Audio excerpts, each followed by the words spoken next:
소경이 소경을 인도하면 어떻게 되겠습니까? 같이 망하는 거죠, 그죠? 우리 믿음의 사람들은 다 저는 리더라고 생각합니다. 그리고 당연히 리더이기 때문에 소경이 되어서는 안 된다고 생각합니다. 우리 믿음의 사람이 소경이 되면 어떻게 다른 사람을 바르게 인도할 수 있겠습니까? 리더는 참 중요합니다. 한 리더가 잘못되면, 대통령이든 왕이 잘못되면 온 나라 백성들이 고생합니다. 그렇죠? 마음 아파합니다. 아무 계획도 없이 리더가 사람을 이끈다면, 가다가 실패한다면, 이게 아니네, 쉽게 바꾼다면 그 시간과 힘과 정력이 낭비되고 따라가는 사람들은 얼마나 상처가 많겠습니까?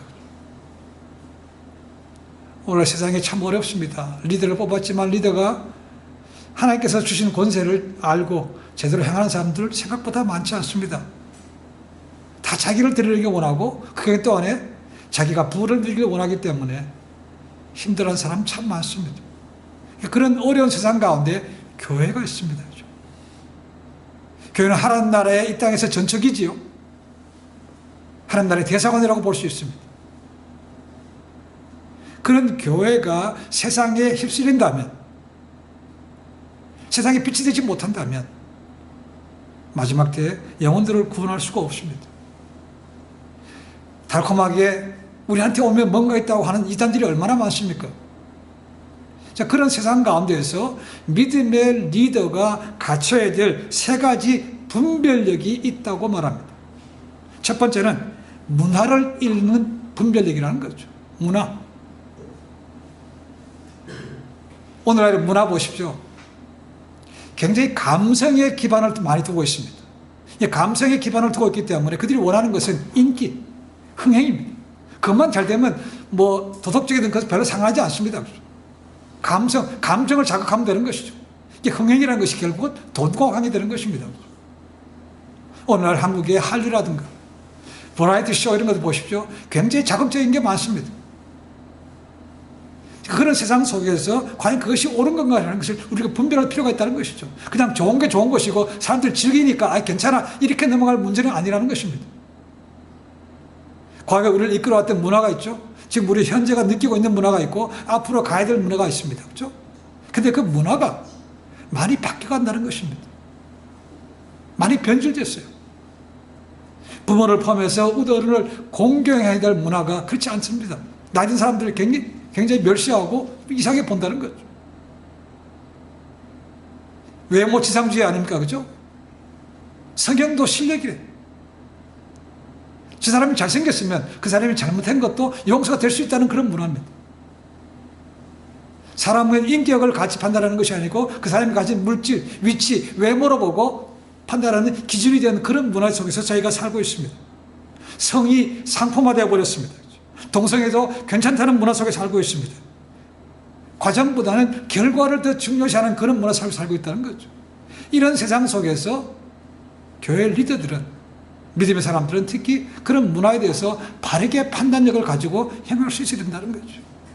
휩쓸려가면 안 되는 것이죠. 두 번째로는 사람을 읽는 분별력도 필요하다고 말합니다. 오늘날에 가장 사람들에게 영향을 준 중에 하나가 뭐냐면 인터넷입니다. 필요한 거, 좋은 거 굉장히 많습니다. 그렇죠? 아주 보편화되었고 어디에 가든지 전화기를 통해서 나는 컴퓨터 통해서 인터넷 통해서 많은 정보를 주고받습니다. 근데 사람들이요 점점 빨라지기 때문에 웹 서핑을 하면서 한 페이지에 오래 머무르지 않는다고 말합니다. 통계해 보니까 미국과 영국의 이용자들은 21초를 한 페이지에 본다고 해요. 21초. 괜찮습니다. 그리고 또 넘겨간다는 거죠. 인도와 호주인들은 24초, 프랑스인들은 25초를 투자한다고 말합니다. 25초 굉장히 짧습니다. 그렇죠? 그러면 또 바뀐다는 거죠. 그러니까 웹 서핑하면 계속해서 뭔가 새로운 것을 찾아가는 것이죠. 자, 그런데 인터넷이 중요하고 필요한 것이 많지만 반드시 옳은 것은 아니라는 거죠. 잘못된 거 굉장히 많습니다. 근데 많은 사람들이 점점 군중 속에서 외로움 느끼는 거죠. 혼자 살고 사는 사람이 많기 때문에 이 익명성이 요구되는 얼굴이 보이지 않는 이 가상 공간에서 자기의 모든 욕구를 분출하는 사람들이 많이 생겼다는 거죠. 자기가 똑같은 사람들을 추정해서 팔로워들을 만듭니다. 그룹을 만듭니다. 그렇죠? 자기가 뭔가 다르면 댓글을 달고 욕하는 것이 굉장히 많습니다. 비방합니다. 그렇죠? 그 사람 완전히 만연사냥식으로 몰아가는 것이 무지무지 많다는 거죠. 그런 속에서 우리가 점점 저 사람이 어떤 사람인가를 분별하는 것이 필요하다는 것이죠. 저 사람이 뭐가 필요한 것인가. 외롭기 때문에 그런 곳에서 뭔가 마음이 뻥 뚫렸다는 거죠. 좋은 점도 있고 나쁜 점도 있습니다. 그래서 나쁘게 볼 것이 아니고 그 사람의 마음이 비어있기 때문에 복음이 들어갈 수 있는 좋은 기회가 된다는 것이죠. 이런 것을 우리가 분별해 갈 수 있어야 된다는 거죠. 세 번째는 미래를 읽는 분별력도 필요하다는 것이죠. 참 어렵습니다. 미래를 본다는 것이.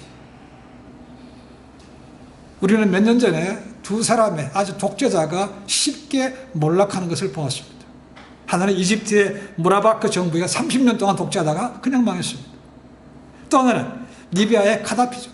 무려 42년 동안 독재하다가 그냥 쉽게 무너졌다는 것입니다. 자, 이거 어떻게 쉽게 무너졌는가? 유엔에서 보고서가 나온 것이 있습니다. 유엔 보고서 2025라는 것이 있습니다. 거기 보면 이 두 독재자가 무너진 원인에 대해서 이렇게 표현하고 있습니다. 이들이 무너진 원인이 뭔가?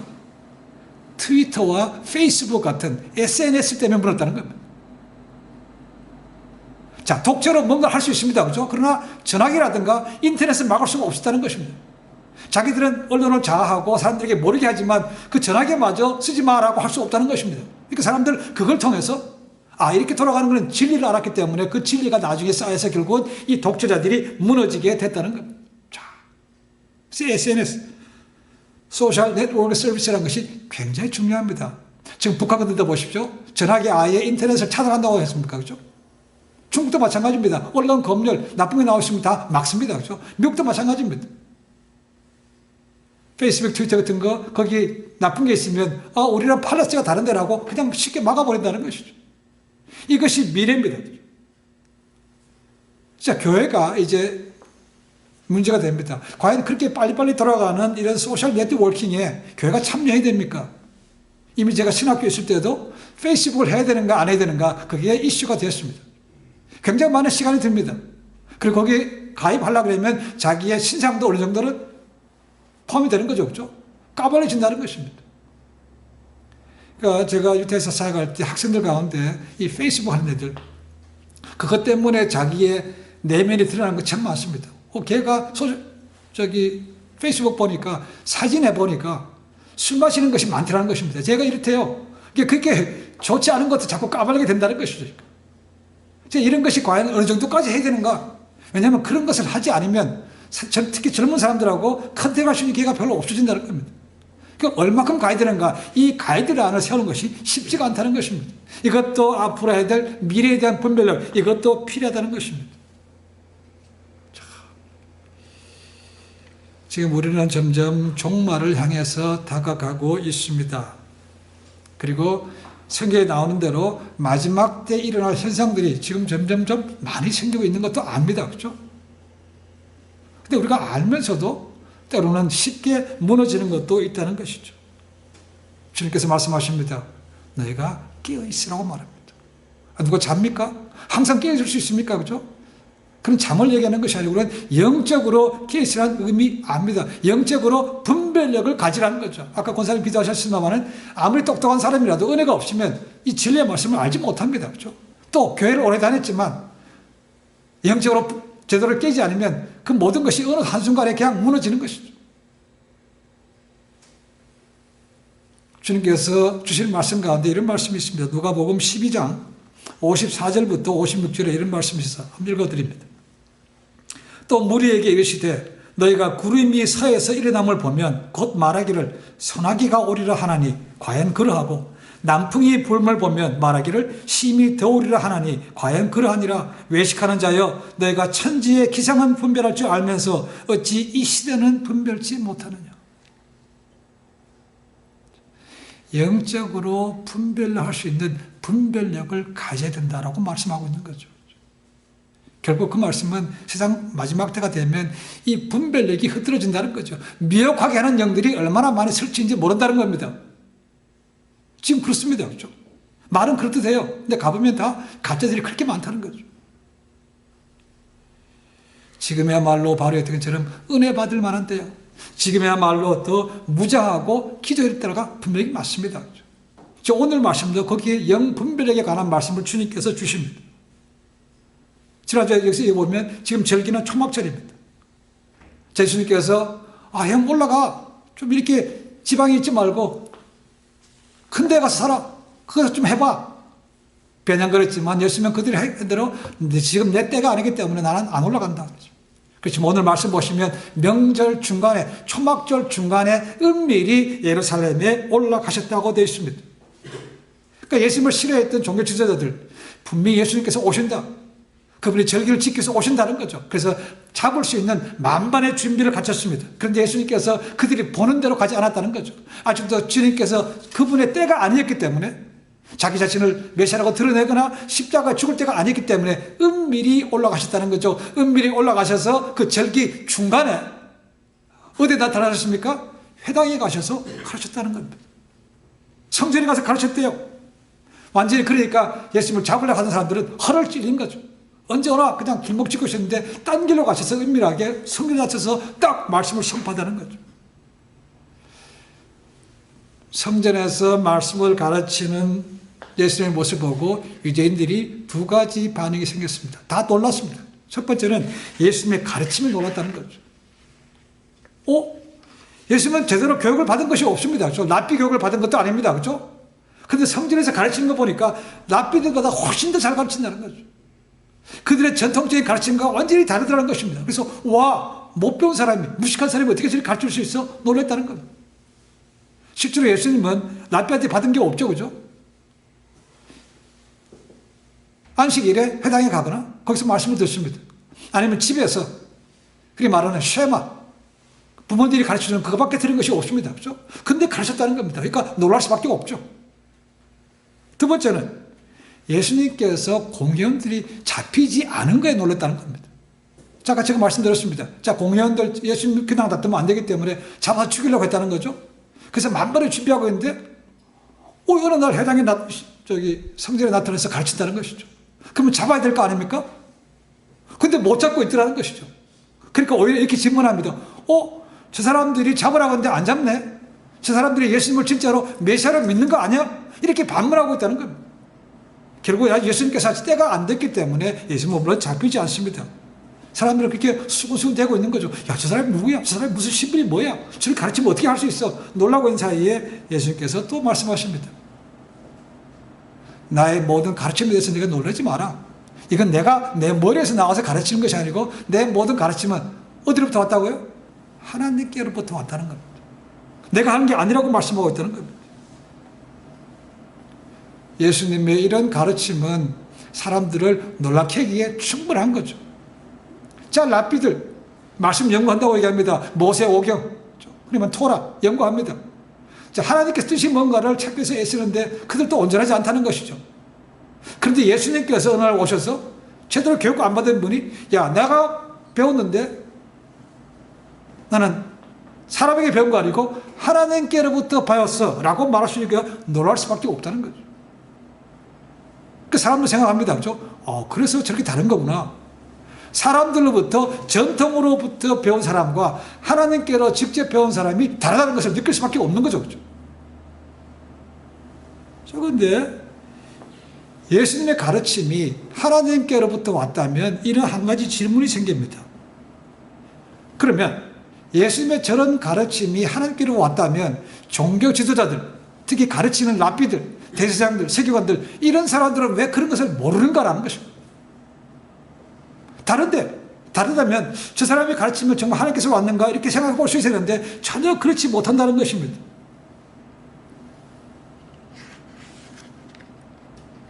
영적인 것은 아무리 랍비라고 해도 하나님과의 바른 관계가 아니면 알 수가 없죠. 우리가 요한복음 시작할 때 봤습니다. 니고데모, 거듭난다는 의미가 뭔지 몰랐습니다. 그렇죠? born again 한다는 의미가 뭔지 모른다는 거죠. 어떻게 자궁속으로 들어갔다 다시 나옵니까? 그밖에 못하는 거죠. 그렇죠? 성령으로 거듭난다는 의미를 못한다는 겁니다. 위치가 그 사람의 신분이 영적으로 아는 것은 결코 아니라는 것입니다. 예수님은 너희가 잘 모른다는 것입니다. 율법을 잘 몰라. 그러면서 19절 말씀 보시면 너희 가운데 율법을 지키는 자도 없대. 와, 놀랄 일 아닙니까? 그렇죠? 펄쩍 열립니다. 자, 유대인들 가운데 율법을 지키는 자가 없다. 뭔 소리입니까? 그들은 철석같이 율법을 가지고 있는 걸 자랑스럽게 생각하고 율법대로 행하는 것을 늘 자랑스럽게 생각하는 사람인데 예수님은 너희가 율법 행하지 않대. 그게 뭔 뜻입니까? 자, 가장 먼저는 아까 말씀한 것처럼 예수님을 죽이려고 한다는 거죠. 죽이려는 것은 계명을 어기는 것이죠. 그죠? 살인자랍니다. 그죠? 그러니까 너희가 율법을 지키지 않는 것은 맞는 거죠. 또 그들이 메시아에 대해서 증거를 가지고 있지만 그들이 거부하고 있다는 겁니다. 그리고 율법을 지킨다고 하지만 전체를 다 지키는 것이 아니고 일부분 자기들 마음에 편한 것만 지키고 있다고 말하는 것이죠. 그리고 또 하나는 가장 근본적으로는 율법의 원래 의미가 뭔지를 모른다는 것입니다. 원래 의미, 나중에 나옵니다만 그런 것이 안식일에 다른 개념이라는 것이죠. 안식일을 지키라, 안식일에 일하지 말라, 그 원뜻이 뭔지 모른다는 것이죠. 그러니까 예수님께서 내가 율법을 잘 모르기도 하고 율법을 제대로 지키지 않다고 말씀하고 있는 거죠. 이렇게 이 사람들이 충격받은 거죠. 그죠? 그러니까 반응을 어떻게 합니까? 예수님 보고 예수님 미쳤대. 귀신 들렸다고 얘기해요. 당연한 거죠. 그죠? 자기들이 그렇게 욕한 거니까 가만히 있겠습니까? 자기들이 위치가 있고 자기가 위치가 깎여지는 건데, 그죠? 욕먹는 건데 당연히 귀신 들렸다고 말하고 있다는 거.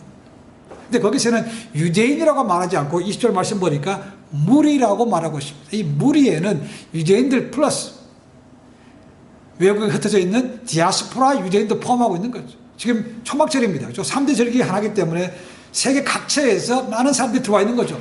그 사람들 다 포함해서 그들이 다 예수님을 귀신 들렸다고 말하고 있죠. 자, 그들도 외국에 살고 있지만 유대인은 유대인입니다. 그렇죠? 그들이 외국에 살다가 지금 초막절에 왜 와 있습니까? 율법을 지키기 위해서 와 있는 거 아닙니까? 율법이 아니면 지금 올 일이 없는 거죠. 그죠? 근데 열심을 내서 비용 들여서 시간 내서 와서 이게 왔는데 율법을 안 지킨다. 그러니까 열받은 거죠. 그러니까 귀신 들렸다고 쉽게 말하고 있는 것이죠. 그러니까 이 사람들도 절기를 지키러 왔지만 예수님이 진정으로 어떤 분인가를 알지 못하는 거죠. 그러니까 예수님께서 그들이 알 수 있도록 이제 예를 들어 설명하십니다. 어떤 점인가? 5장에 나오는 38년 된 병자를 고친 사건. 그 사건이 언제 일어났습니까? 어떤 날이었습니까? 안식일에 고친 거죠. 안식일에. 자, 이 안식일에 논쟁이 많은 거죠. 자, 예수님께서 안식일에 병자를 고쳤습니다. 그럼 뭘 어긴 겁니까? 계명을 어긴 거죠. 안식일을 지키라. 제 44번째 계명을 어긴 것이죠. 그렇죠? 자, 그런데 예수님께서 말씀하십니다. 너희가 안식일에 고친 것 때문에 나를 시비 거는데 잘 들어봐라. 너희가 잘못하는 게 있다는 것입니다. 그것이 뭔가? 할례입니다. 자, 구약에 보시면 남자가 태어난 이로 8일 뒤에 반드시 할례를 주도록 되어 있습니다. 근데 한 아이가 태어났습니다. 안식일에 태어났어요. 자, 안식일에 생명이 태어나는 것은 일로 치지 않습니다. 그렇죠? 당연히 애기 받습니다. 그것은 일이 아닙니다. 그런데 이 애가 이제 남자인데 8일이 지나면 그 다음 안식일이 되는 거죠. 8일째는 안식일입니다. 그죠? 그러면 그날 할례를 줘야 됩니다. 태어나는 것은 생명이기 때문에 어쩔 수 없는 것이지만 할례는 일이거든요. 일. 그러면 할례 받으면 안 되는 거 아닙니까? 근데 유대인들은 그 할례를 일로 여기지 않았다는 것입니다. 안식일에 일하면 안 되는 거죠. 나무도 하면 안 됩니다. 불 피우는 것도 안 됩니다. 어떤 것도 안 됩니다. 그런데 물론 거기는 다 안 되는 것이 아니지만 아까 생명에 관한 것들, 그 다음에 성소 안에 가면 떡상이 있습니다. 진설병이 있습니다. 오른쪽에 들어가면 오른쪽에. 이스라엘 12지파를 상징하는 12의 떡상, 무교병입니다. 누룩이 없는 것 빨리 갖다가 매 안식일마다 구워서 프레시한 것을 갖다 놓습니다. 그리고 그것이 지나면 그것은 제사장들이 먹습니다. 자, 그것도 일이 아니라고 얘기했다는 거죠. 그러니까 자기들 기준이라는 것입니다. 그래서 예수님 말씀하십니다. 야, 너희가 할례 주는 것도 너희가 임무로 괜찮다고 얘기하는데 내가 한 사람이 죽어가는 것을 갖다가 온몸이 막히는 것 갖다가 그걸 풀어주는데 그게 왜 나쁜 일이냐? 그것이 왜 일이냐? 그것을 왜 너희가 용납하지 않느냐 이 말입니다. 예수님께서 안식일의 주인이라는 것도 그렇고 안식일은 사람을 위한 것이라고 말씀하고 있다는 것입니다. 생명이 중요하다는 것입니다. 고침받는 것이 중요하다는 것입니다. 근데 너희는 지금 형식과 그런 편견에 쌓여서 그것을 갖다가 너희 마음대로 일이다 아니라고 판단해서 몰아붙인다는 것입니다. 그러니까 너희가 내가 누군지 제대로 모르고 율법의 의미도 제대로 모른다고 말씀하신 것은 맞는 얘기죠.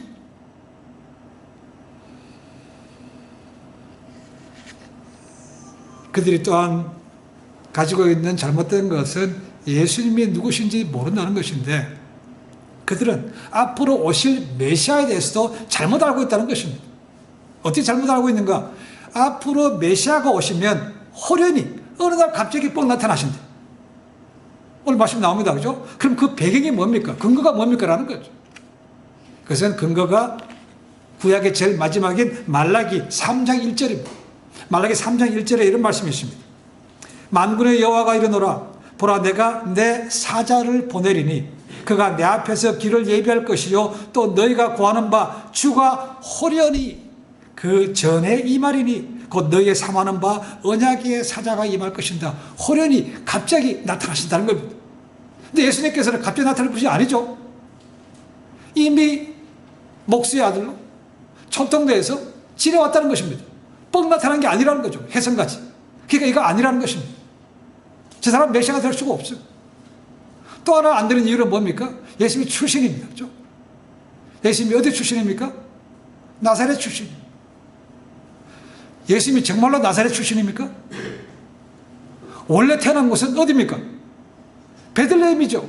그들은 성경으로 알고 있습니다. 미가서 5장 2절에 보시면 앞으로 베들레헴에서 메시아가 태어난다고 되어 있습니다. 지식적으로 알고 있어요. 그런데 예수님에 대해서는 들은 풍월로 손만 대서 알고 있기 때문에 저 사람은 그냥 나사렛 출신.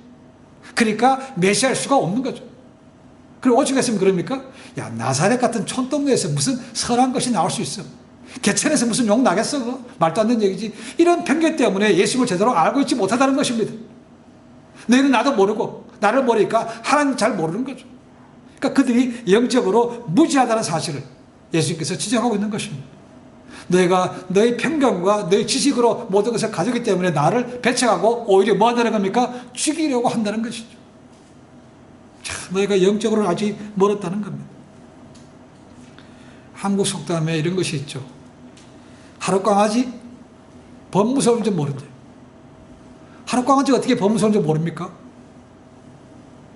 하룻강아지는 하루밖에 살아본 적이 없거든요. 그러니까 범을 본 적이 없어요. 그러니까 알 수가 없죠. 그렇죠? 세상에서 무서운 사람 중에 한 사람이 이런 사람입니다. 책 한 권 읽고 그 책 한 권만 옳다고 믿는 사람은 굉장히 무서운 사람입니다.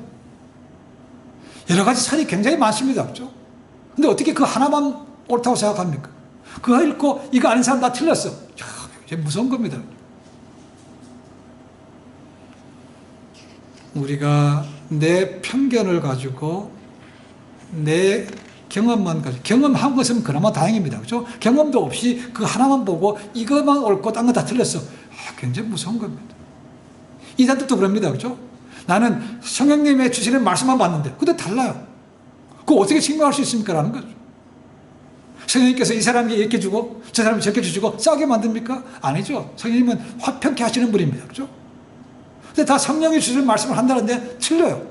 주신 말씀마다 다릅니다. 그럼 어떻게 우리가 분별할 수 있습니까? 라는 거죠.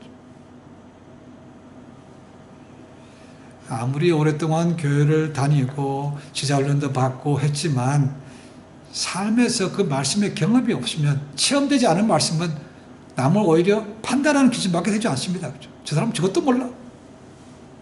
판단하게 되는 거죠. 나는 이거 많이 배웠는데. 근데 삶은 아닌 문제예요. 삶은 달라요. 그렇죠? 그러니까 오히려 삶을 행하는 것 없이 많은 것을 안다면 오히려 그것이 자기에게 걸림돌이 된다는 것입니다. 종교 지도자들 얼마나 많이 율법을 안다고 자랑합니까? 얼마나 많이 자기들은 율법을 행한다고 얘기합니까? 근데 주님 앞에 이렇게 까발리는 거 보십시오. 너희는 정말 영적으로 무지하다는 거 아닙니까? 인정하겠습니까? 인정 못하죠. 내가 교회 모태교인인데 내가 제자훈련 다 받았는데 그걸로 인해서 주님을 제대로 안다 모른다고 판단하는 기준은 아닌 것이죠. 예수님은 28절을 보니까 그들의 무지를 지적하셨습니다. 그렇죠? 그들은 예수님께서 행하시는 것 보고 가르치는 것 보고 야, 저분이 진짜 누군가를 알아야 되는데 그들은 모르고 있다는 겁니다. 그러니까 죽이려고 하는 것이죠. 예수님은 너희들은 모르지만 나는 안다. 나의 모든 가르침은 위로부터 아버지로부터 왔다고 말씀하고 있는 것이죠. 그러니까 예수님의 원래 근본이 뭡니까? 나사렛도 아니고 베들레헴도 아닙니다. 근본은 어디입니까? 하나님께로부터 왔다는 것이죠. 너희가 좀 보고 알아라는 것입니다. 그랬더니 많은 사람들이 두 부류가 나눕니다. 그걸 믿고 저분이 진짜네 라고 믿는 부류가 있는 반면에 끝까지 거부하고 강팍한 마음을 가지고 대적하는 무리가 많다는 거죠. 믿는 사람보다 대적하는 사람이 훨씬 많은 거죠. 그러니까 믿는 사람들도 드러내놓고 난 저 사람 믿어, 메시아인 것 같아, 이런 말을 못하는 거죠. 했다가 불이익 당할까 봐. 저 오늘날 그런 거 아닙니까? 그죠? 한국이든 미국이든 자기 얘기하면 불이익 당하는 사람 많죠. 그죠? 예수님 당시도 그랬다는 겁니다. 그러니까 예수님께서 말씀하시죠. 너희가 외모로, 출신으로, 생긴 거 보고, 가진 거 보고 판단하지 마라. 너희는 공의롭게 판단하라고 말하고 있습니다. 공의롭게. 우리가 어떻게 공의롭게 판단합니까? 기준이 뭐가 됩니까? 내 기준입니까? 내 경험의 기준이고 내 학식의 기준입니까? 그렇게 된다면 편견이 생길 수밖에 없죠. 그렇죠? 기준은 이 하나님의 말씀이라는 거죠. 여기에 비해서 아니면 아닌 거라는 거죠. 하나님은 외모로 취하지 않으시고 중심을 보신다는 거죠. 그러니까 그분의 판단은 정확하고 공의로울 수밖에 없고 의의를 달 수가 없는 거죠. 너희가 마지막 날에 그분의 공의로운 판단을 받지 않으려면 우리도 판단하지 말아야 됩니다. 안타까움은 있습니다. 그렇죠? 틀렸다고 말을 할 수 있습니다. 말씀에 근거해서. 그렇지만 정죄하는 문제는 다른 것입니다. 그 사람하고 담 쌓는 것은 다른 문제입니다. 그렇죠? 너무나 쉽게 판단하지 마십시오. 영적인 분별력을 가져야만 됩니다. 오늘날의 리더가 잘못해서 분별력이 많이 약화돼 간다고 말합니다. 무슨 얘기냐면 교회에서 진리를 바르게 선포하기보다는 죄에 대해서 말씀하기보다는 구원에 대해서 말씀하기보다는 기복신앙에 대해서 선포를 많이 하고 있다는 것입니다. 십자가보다는 자기 자신을 드러내는 것이 많다는 거죠. 여러분 교회 오면 복 받습니다. 이것으로 인해서 복음이 약화된 거죠. 본질이 없다는 거죠. 본질이. 그러니까 사람들이 교회는 목적이 뭡니까? 하나님 나라를 위해서 오는 것도 아니고 구원받은 기쁨에서 오는 것도 아니고 복음 전파에서 오는 것도 아니고 제자가 되는 것보다는 야, 복 받아야지. 그것 때문에 모든 분별력이 더불어 같이 약해졌다는 것입니다.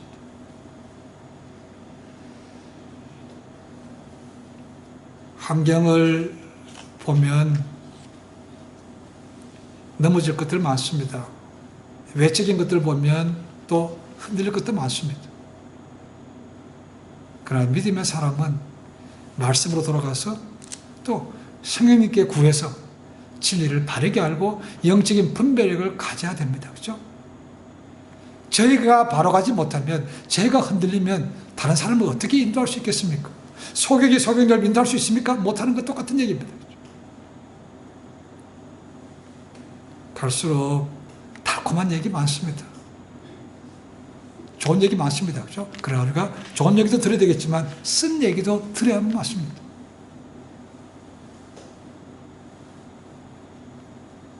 오늘 강단에서 점점 죄에 대한 선포가 사라지고 있다고 말합니다. 어떤 분들 그렇게 얘기합니다. 내가 교회 일주일에 한 번 가는데 왜 가서 책망받는 그런 얘기를 들어야 돼? 이런 사람도 있습니다. 기분 나쁘대. 그걸 들을 수 있어야 된다는 거죠. 우리가 구원받은 것이 죄에서 해방된 거 아닙니까? 그렇죠? 근데 죄에 대해서 이제는 묻어지길 원하고 들침받기를 원치 않다면 그것은 뭔가 잘못된 것이죠. 영적인 눈을 바로 뜨셔야 됩니다. 그래야 마지막에 실족하지 않고 나의 믿음 생활을 끝까지 지키며 구원받을 수 있습니다. 그렇죠? 주님께 구하십니다. 하나님, 내 눈을 열어주시옵소서. 그분만이 열어줄 수 있습니다. 그렇죠? 그럴 때 진리의 길을 바로 갈 수 있으며 좌로우로 치치지 않고 다른 사람까지 인도할 수 있는 그런 삶이 될 줄로 믿습니다. 주님께 구하시고 영역을 받아서 이 땅에 실족하지 않고 늘 주 앞에서 바른 거룩한 구별된 삶을 살 수 있기를 주님을 간절히 축원해 드립니다. 기도하겠습니다.